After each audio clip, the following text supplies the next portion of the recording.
As the governor of this county, we have listened to the doctors very well, having given the strike notice nationally.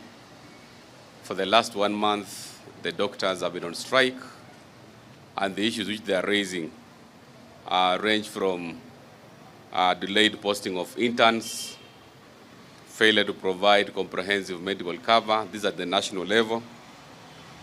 I'm also aware that the clinicians and the statisticians, lab technicians have also started their strike nationally.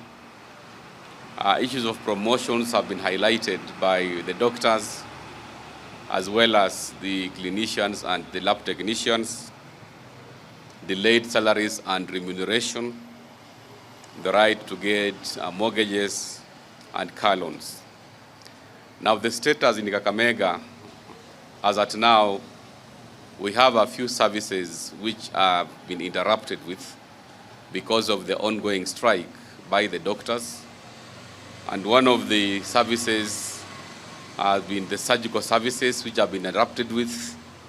We have the special clinics where services have been interrupted with because of the ongoing strike. We also have the theater services.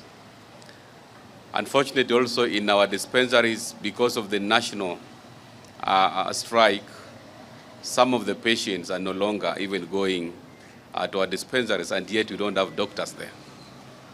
Our dispensaries are run by our nurses, and I want to tell all the Kakamega people that our health centers and our dispensaries are working, and they are not affected by the strike of the doctors. And this is my message to the doctors who are on strike. First and foremost, the labor courts, through Justice Byram Ongaya, directed that the doctors must resume their duties in the interest of the patients as we negotiate at national level on the issues which they raised in their collective bargaining agreement. The position of Council of Governors is also the same, that doctors must put the lives of our patients first. They resume as we deal with their issues. Issues of delayed salary, some of them are already being addressed.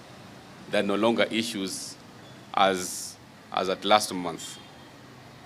And therefore, as the governor of this county, I want to ask all the striking doctors that tomorrow by 8 a.m., I want all of you to resume your duties.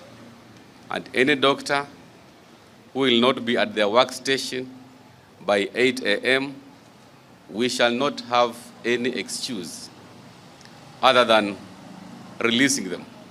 We are ready to employ other doctors. So by tomorrow, 8 a.m., I want all the doctors to resume their workstations, so that doctors who are not going to resume, the only solution that we have is to dismiss them. So this is my message that I want to convey to our doctors in Kakamega, that I now direct you resume your services tomorrow by 8 a.m.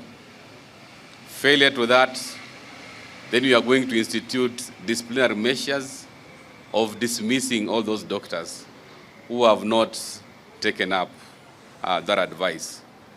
That is my message which I wanted to commit and deliver to our people. But for the patients who are having a minor illness, our dispensaries are still open. Our nurses are there. We want to call upon the general public that if you have any medical services you want to seek in our dispensaries, those ones are opened.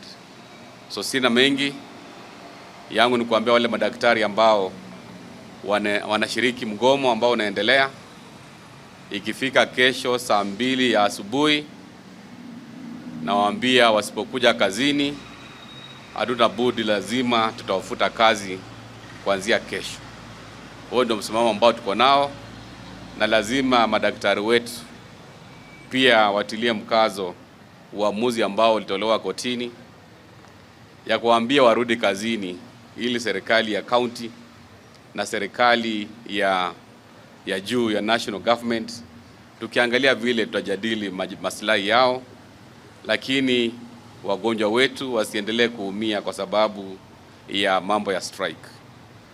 Hiyo ndio ujumbe ambao naambia madaktari wetu na wale wagonjwa ambao wako nyanjani mbalimbali. Bado tuko tayari, tunatoa huduma zetu kwa zahanati zetu kule kwa wards, kwa health centers zetu, kwa sababu tuko na nurses ambao wako tayari kutibu wagonjwa wetu. Kwa hayo machache, huo ndio ujumbe wangu. Na maswali nimesema, kama mko na maswali, niko na waziri wa afya atajibu maswali yenu kikamilifu kule kwa hospitali. Asanteni.